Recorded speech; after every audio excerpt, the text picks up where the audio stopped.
Hi guys! Today we're going to talk about all the books that I read in December.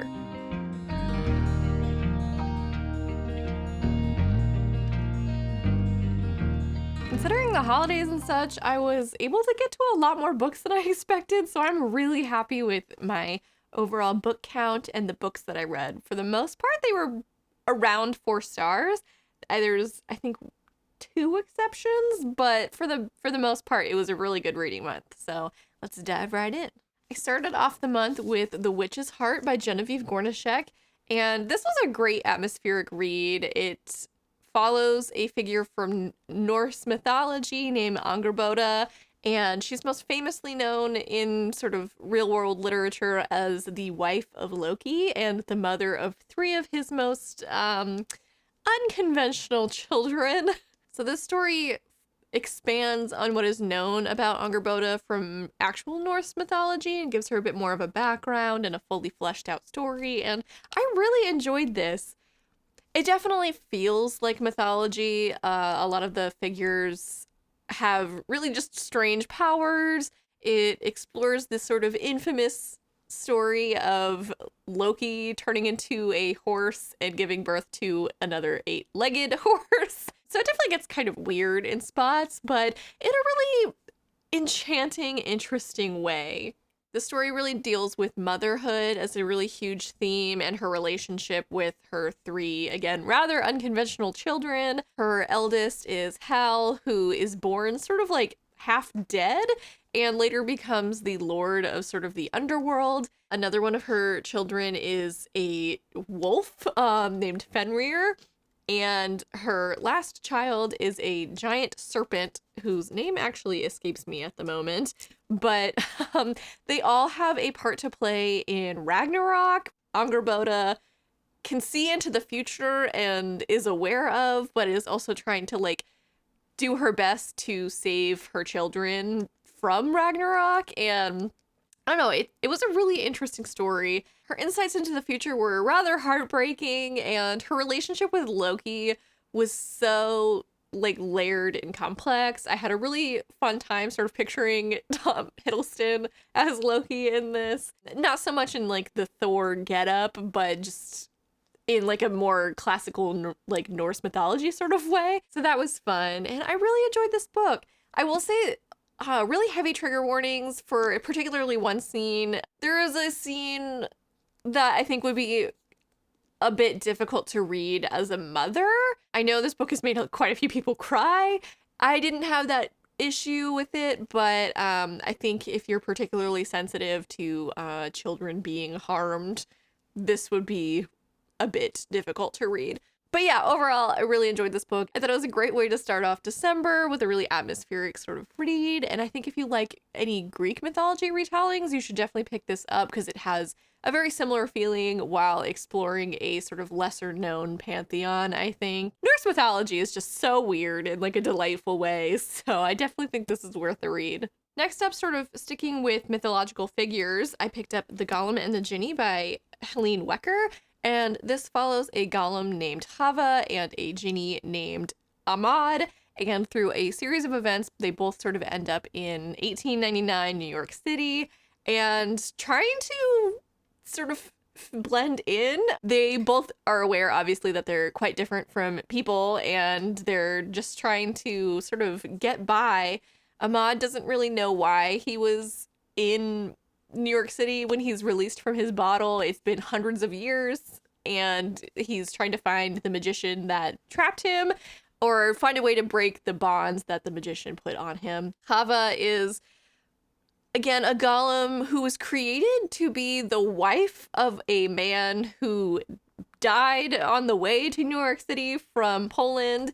So she's there like completely alone, and she has these really strange abilities. She is very strong, and she can also read the desires of the people that surround her. Normally, this is a power that is exclusive to her bond with her master, but where her master died, she's sort of a untethered golem wandering around one of the most chaotic cities in the world. They eventually cross paths and form a really strong bond through their sort of differences from other people. This was a really touching story. I think if you're more of a plot reader, this might be not for you. This is definitely much more of a character study where our main two figures are so different inherently in their natures, and sort of what they bring out in the other is really interesting. It was so enchanting, and I think if you like historical fiction, this will be a good one to pick up as well, because again, it explores sort of the turn of the century in New York City, which is a really interesting time period. Yeah, I don't know. This was a lovely read. I don't know if I'm going to pick up the next one because I'm not sure if it feels totally necessary. And I know there was like a really big gap in between their published dates. So I don't know. I might squeeze that in, or if I find it for a good deal, I'll pick it up. But I don't know. This was just a lovely standalone. I don't know if I need more, because this just felt like such a complete story. But yeah, this was a lovely read, and I think if you're interested in either Hebrew or Syrian folklore, this would be a great one to pick up as well. Then I picked up The Dragon Republic by R.F. Kuang, which is the sequel to The Poppy War and book 2 in the Poppy War trilogy. This one took me a while to pick up. As I've mentioned before, The Poppy War hit me so hard, and just emotionally it took me a really long time to be able to like handle this book, but I'm so glad I did. It was a really interesting read, and a really great continuation. I do think I liked the Poppy War just a smidge better, but I do really like how a lot of the character relationships have changed and evolved. Some of them, especially between Rin and another character, Nasia, are just like so complex, and like it's just been one of my favorite character dynamics to read about in a really long time. And this book deals with the aftermath of the war from the first one between Nikan and the Mugen Federation, which are sort of in-book parallels for real-world China and Japan. It was really good. Rin, the main character, is sort of trying to find her place. She is a shaman who can call fire, and, you know, she was really built for war, and I don't know, this book went in directions I didn't necessarily expect, but I enjoyed, and I'm really curious to see where the third book goes. I can't go too deeply into detail about this because spoilers for the first one, but definitely recommend, if you like the Poppy War and you haven't continued on, I would strongly recommend doing so, and I'm really looking forward to finishing up this series because it has been one of the most like well-written books about war I think I've ever read. I gave this one 4 out of 5 stars. Again, not quite as good in my opinion as the first one, but I think a lot of second books in trilogies sort of suffer from that anyways, so wasn't terribly surprised, but I'm hoping it ends in the third book on a really high note. Next up, I picked up The Bright and the Pale by Jessica Rubinkowski. This is a book I got from Fairy Loot, I believe, last year. I think this was their January or February book. It's really beautiful special edition, sprayed edges and such, artwork under the dust jacket, character card. And this is sort of a Russian-inspired story, but not quite so much in the same level as like Bear and the Nightingale or Spinning Silver. This kind of just had more hints of it, like the setting felt like Russia, but like not a whole lot else. I didn't feel like there was a whole lot of like folk lore involved, but this follows a teenager named Valeria, who is this character here. She's from a town that completely froze over when she was a child. Like all the buildings, all the people are like frozen solid. It's believed that this is like a plague. So she's able to escape, but the people from her region who did survive are basically systematically hunted down by the government and imprisoned. So she becomes part of this thieves guild and is able to hide her identity and just try to scrape by and survive. She is eventually contacted by a person who wants to basically visit her village and the mountain that this freeze came from, because it is a source of really valuable material. I'm trying to remember what it's called, but it's basically like really strong, like impenetrable material. People make weapons and stuff out of it and armor. And she doesn't want to go because there's a lot of trauma involved there, obviously. She doesn't want to see her frozen over hometown, but she also wants to uncover the mystery and see if it can be cured. Yeah, this was okay. I don't know. I think I gave this like a 2.5 and rounded it up to 3 on Goodreads, but honestly, the more that I think about it, the more I'm leaning more towards a 2. It just felt very tropey. It didn't really delve as deeply as I would have liked it to in sort of the folklore element. This is, again, really heavily compared to Bear and the Nightingale and like not even on the same level. It's kind of doing itself a disservice, I think, by comparing itself to that. I don't know. It was okay, but I don't think I'll pick up the second one. I believe this is a duology, and I'm not super interested in it. I probably wouldn't have picked it up if it hadn't been a fairy loot book. I'm not mad that I read it, but it didn't leave much of an impression on me, unfortunately. So next up, I picked up a paranormal thriller by Simone St. James called The Broken Girls. I read her other book, The Sundown Motel, in October, and it was a perfect spooky book. And this was honestly a really great read for December because a lot of it takes place in like November into December and like the changing of the seasons and it getting colder. That's kind of how the weather was here as I was reading it. So it just felt perfectly atmospheric for that. This revolves around a haunted girls' school, and we follow a storyline from the 50s in which a group of girls that are attending are sort of all dealing with their own issues. This school is like really a boarding school for very troubled young women. This group of, I believe, 5 friends, again, all have sort of rough backgrounds, but they're brought together as roommates and really form a very strong bond. You sort of have this ghost element where there's a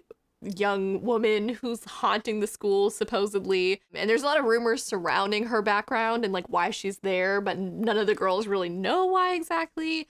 But one of them goes missing one weekend. The administration of the school believes that the girl ran off, but her friends are convinced, like, no, something horrible has happened to her. As is Simone St. James's sort of fashion, there's a more modern storyline that takes place in 2014, following a journalist named Fiona. Her eldest sister was murdered in the 90s, and her body was dumped at that now abandoned school. So there's a lot of mystery still surrounding this school, and she's never really quite recovered from her sister's death. The man that killed her is behind bars, but Fiona feels like there's something more to the story that hasn't been exposed. Eventually, new developers come in with the intention of reopening this school after doing some really heavy renovating. While they're renovating, they find a body. And the way that Simone St. James weaves these two tales together, again, like it was in the Sundown Motel, I thought it was expertly done. I didn't feel quite as connected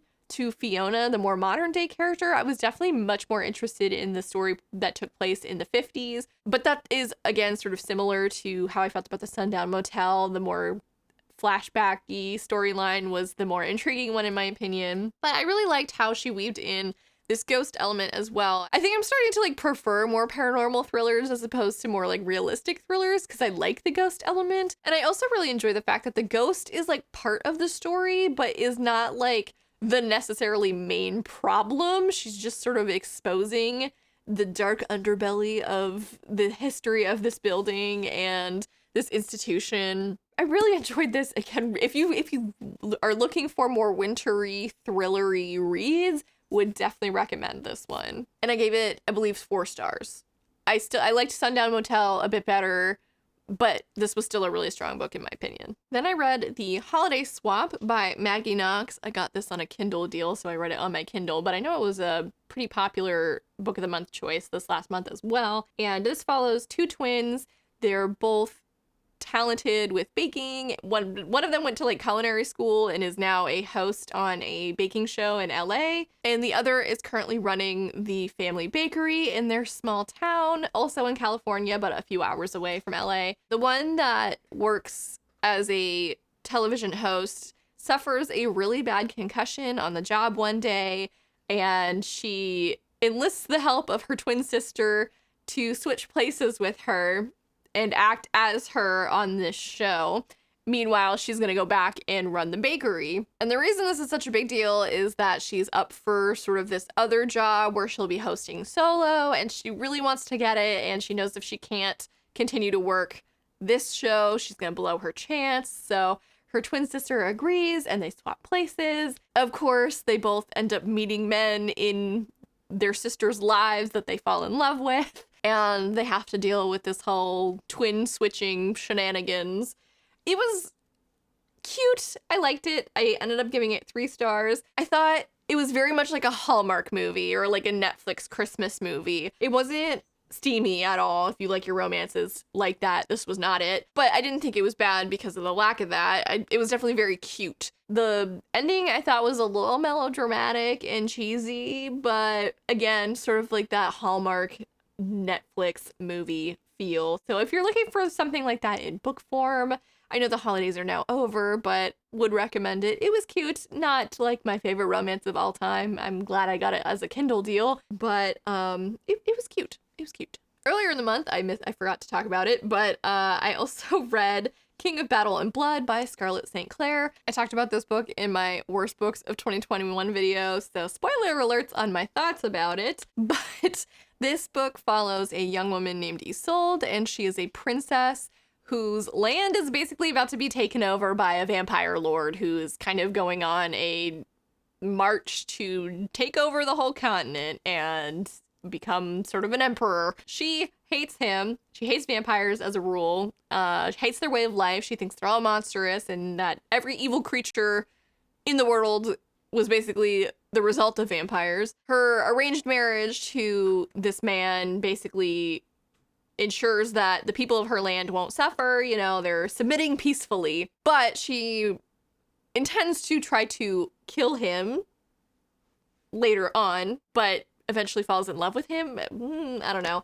It was not good, guys. I have read another Scarlett St. Clair book, A Touch of Darkness, the Hades and Persephone retelling that she did, and that one was like fine, you know, I had a fun time, but I really did not like the way that she wrote her protagonist Persephone in that one, and I really did not like her protagonist Isolde in this one either. I also thought the plot was very predictable. The romance was too fast, in my opinion, especially where it was like an enemies to lovers sort of thing. It definitely should have been much more drawn out than it was. I just didn't care for their relationship at all. So if like the romance wasn't strong enough for it to be a good romance, and then the fantasy wasn't strong enough to be a good fantasy, so it was just overall a very disappointing book, and I will not be continuing the series, which is a bummer because I'm like in a vampire mood, and I think publishing is sort of starting to come back to vampires after, you know, the post-Twilight craze. So I'm curious to see where as a genre that goes, but I will not be sticking with this particular series because it was not good or well written. So I gave it 2 stars, and that was probably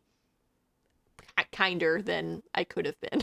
Then I read a fantasy romance that I really did like, and that's Elise Kova's A Dance with the Fae Prince. This is book 2 in her Married to Magic sort of series of standalones. You don't necessarily have to read the first one to pick this one up, but they do take place in the same world and are sort of loosely related. And this book is sort of a Cinderella and Psyche Cupid retelling, which is really interesting. Like, in combination, the main character, Katria, has a very Cinderella background.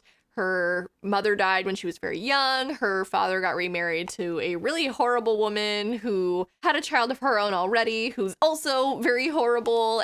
And one day her father, who is a merchant, goes missing. His ship disappears in bad weather, and he's presumed dead. And Katria basically becomes a servant for her stepmother and stepsister, and they just treat her like crap. One day she knows that she's going to get sold off basically in marriage. She's eventually married off to this mysterious Lord Fenwood in exchange for a book that belonged to her mother, and then he agrees to pay her family, like, you know, an impressive amount of money. So her stepmother's like, yes, take her. She doesn't see her new husband for quite some time.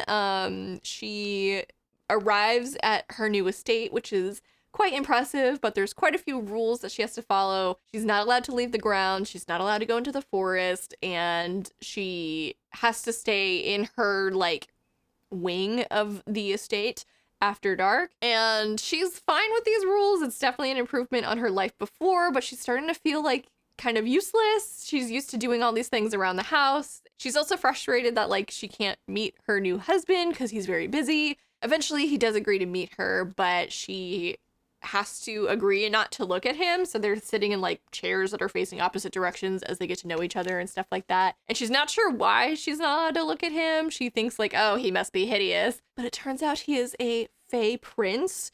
And she discovers this sort of against his will. They end up going on this adventure in the more magical lands. I believe is it called not Midgard? What is it called? Midscape. which is the magical land outside of the natural world, which is where humans live. And this was a very fun story. I enjoyed it. I wanted something sort of light and cute and magical after Christmas. Nothing too heavy, especially where I read some heavier books this month. And this was it. I really enjoyed Deal with the Elf King, which is the first book in this series. So I had a feeling I would like this one. I had read both of them on my e-reader, but with as much as I liked this one, I decided to get the hardcovers, and I'm so glad I did because they're so pretty. Like the dust jacket, obviously very cute, but then under the dust jacket is also, this is just the regular edition, and it's beautiful. So yeah, this was so pleasant to see. But yeah, overall, I really enjoyed this book. I gave it 4 stars. I thought the romance was perfectly paced. It was nice, slow burn. They obviously like felt something for one another, but like the circumstances were like, no, we can't be together. But it was great. I loved it. And I'm really looking forward to the next book in the series that deals with vampires. And I think she's going to do it a lot better than Scarlet St. Clair did. So I'm excited for that one. Then I read a graphic novel, which is V.E. Schwab's Extraordinary Volume 1. It takes place in the same world as Vicious and Vengeful do. It follows a couple of different characters who are also EOs or extraordinaries, people who have special powers after suffering near-death experiences. And in this one, we follow a girl named Charlie who is involved in a bus accident and almost dies. But Charlie is someone who's very like anxious about death and like thinks about it a lot, and so her power sort of manifests in this sort of way where she can see the way people are going to die in their reflection, including her own. So when she sees her reflection, she sees a man who she later discovers is Eli, who is a character in the original 2 books. She's sort of like, why am I seeing this guy? What's his deal? Why is he going to kill me? And eventually gets wrapped up in sort of the overall storyline involving Victor and Eli and EOs as a whole. And I thought this was really good. I enjoyed it. Charlie was a really interesting character, and I liked her power. I thought it was really cool and what she was sort of able to do with it after a while. I will say this did like a lot of flashbacks to the like events that take place during Vicious. So if you're familiar with the story, it's like, it kind of feels like a waste of page time because it's like, yeah, I know all this. But if you're not familiar with the story and this is the first thing you're picking up, it feels necessary, I guess, like if you had no prior knowledge of the story. So yeah, I'm feeling a little conflicted on how I feel about that, but otherwise it was good. I did not love the artwork. It definitely has a pretty stylized look. Like the characters are all like, their proportions are kind of funny. But for the most part, it was fine, except for Victor. They made Victor, like, during his college years, my boyfriend joked that he looked like the old version of Captain America in Infinity War or Endgame or whatever. And he did. He looked like an old man. And I'm like, why did you do Victor so dirty? So that was kind of a bummer because he's one of my favorite characters from the villain's story. But yeah, otherwise it was good and I enjoyed it. I'm curious to see where this series of graphic novels goes and how it ties into the sort of overall plot of the books. And yeah, so I'll definitely be picking up volume 2 whenever it comes out. I enjoyed this quite a bit, so I gave it 4 stars. And lastly, I'm not technically done with this book, but I am almost there, you guys. I got like 2 chapters left, so I'm counting it. And it's A Winter's Promise by Christelle DeBose. This is the first book in the Mirror Visitor Quartet. I believe that is just finished up. The 4th book I think came out this year. And I'm kind of torn. The world building is so impressive. I am very intrigued by this world that Christelle DeBose has created. People live on these basically separate floating arcs, and everyone from the main character's arc, Anima, that's the arc, not the main character. The main character's name is Ophelia, but everyone on Anima is like a family. They all have powers relating to objects. So she can read objects sort of past in history and everyone that's interacted with that object. And she can also travel through mirrors. And one day she gets engaged to this man named Thorn who lives on a different arc called the Pole. And this arc has 3 separate clans who all have a very contentious relationship with one another. There's a lot of sort of courtly politics and just very manipulative things happening. You know, they're their enemies will smile at them, but like they'll also stab you in the back when they can. And it's just a very different environment than what our main character Ophelia is used to. Again, like the world building is really interesting. Everything about the pole is so cool. There's this floating city in the pole called the Cita Celeste that she has to navigate. A lot of the family's powers have to do with like illusions of some type. And so it's very layered and cool. But every character besides Ophelia and her aunt, who is chaperoning her in this new place, is horrible. Her fiance is really cold and tells her that like she won't survive the pole, but like then does nothing to help her, at least at first. She stays with her fiance's aunt, who is just really passive aggressive and then actually aggressive. She's locked up in this estate and she's not allowed to leave. Then when she does finally leave, she has to basically be undercover as a servant, and she's then treated like crap as a servant, both by her fiance's aunt and everyone in court. And it's just really frustrating to read a character go through all this, you know? There's like no silver lining or light at the end of the tunnel. She feels nothing for her fiance. They're both sort of resenting this marriage. She still doesn't know why she's being hitched to this guy, other than it's supposed to help his family out somehow. But like, she's miserable and he's miserable and everyone is miserable in this book. So again, I feel really torn. I don't even know how I'm gonna rate this. I'm kind of leaning towards like 3.5 at the moment because I'm very intrigued by the world, but it's kind of just a bummer to read Ophelia go through all this stuff. She needs a win, man, and so far this book has had none, but I'm definitely curious enough to pick up the second book, so we'll see how it goes. I'm very torn on this one, and I don't know what I'm going to rate it yet. I would recommend this if you're really interested in like world building and sort of different types of magic systems, because each family has a very cool power.